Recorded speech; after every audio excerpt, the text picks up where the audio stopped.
नमस्कार साथियों, स्वागत है आप सभी का अपने चैनल अमेटा एजुकेशन पर।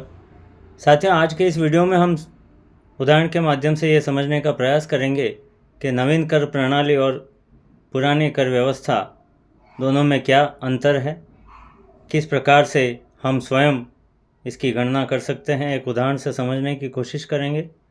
वीडियो शुरू करने से पहले यदि चैनल पर पहली बार आए हैं तो चैनल को सब्सक्राइब करना ना भूलें। पास ही बने बेल आइकन को दबाकर ऑल सेलेक्ट करें ताकि हमारी वीडियो आप तक पहुंचे सबसे पहले।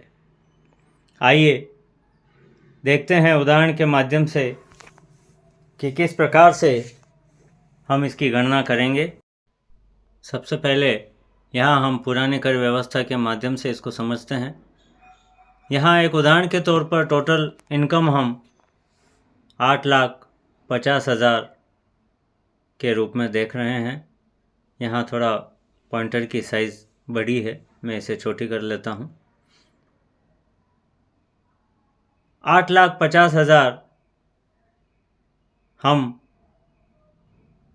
वार्षिक आय मान रहे हैं, ग्रॉस सैलरी मान रहे हैं।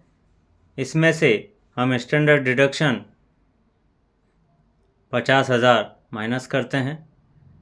शेष हमें प्राप्त होता है 8 लाख, जिसमें से एटीसी के तहत विभिन्न छूट का लाभ लेते हुए हम मान रहे हैं कि हमें 1,50,000 की छूट एटीसी में मिल रही है। इस प्रकार हमारी शेष राशि बचती है 6,50,000, जो कि कर योग्य आय होगी हमारी। अब हम टैक्स स्लैब, जो कि पुरानी टैक्स स्लैब है, उसके अनुरूप इसको समझने की कोशिश करते हैं। हम कैलकुलेट करते हैं जिसमें 2.5 लाख तक टैक्स शून्य है। 2.5 लाख से 3 लाख तक 5% टैक्स है, जो कि 50,000 का 5% 2,500 रुपये यहाँ कैलकुलेट हमने कर लिया है। 3 लाख से 5 लाख तक 5%, जो कि 2 लाख राशि होगी। 2 लाख पर 5% 10,000 रुपये यहाँ पर कैलकुलेट होता है।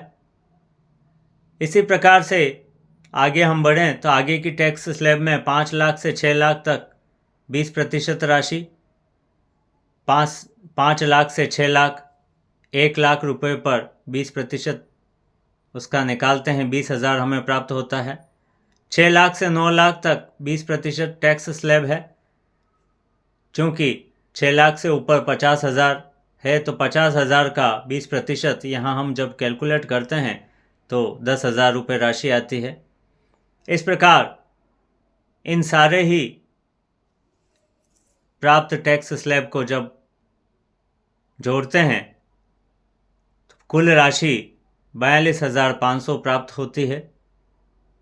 इस पर यदि 4% सेस कैलकुलेट किया जाए तो कुल सेस बनता है 1,700 रुपये, और टैक्स और सेस दोनों को जोड़ने पर यह राशि हमें प्राप्त होती है 44,200 रुपये।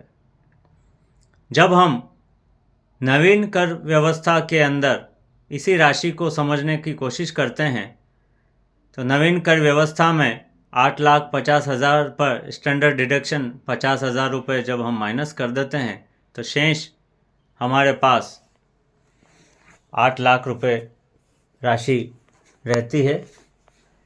इस 8 लाख रुपये से और कोई राशि माइनस नहीं होगी, क्योंकि यहाँ पर एटीसी का कोई लाभ देय नहीं है।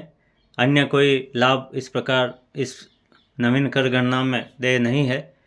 नवीन कर गणना में जो टैक्स स्लैब है उसमें 3 लाख तक के लिए कोई टैक्स नहीं लिया गया है। 3 लाख से 5 लाख तक 5%, जो कि 3 लाख से 5 लाख 2 लाख रुपये राशि होती है, उस पर 5% 10,000 रुपये।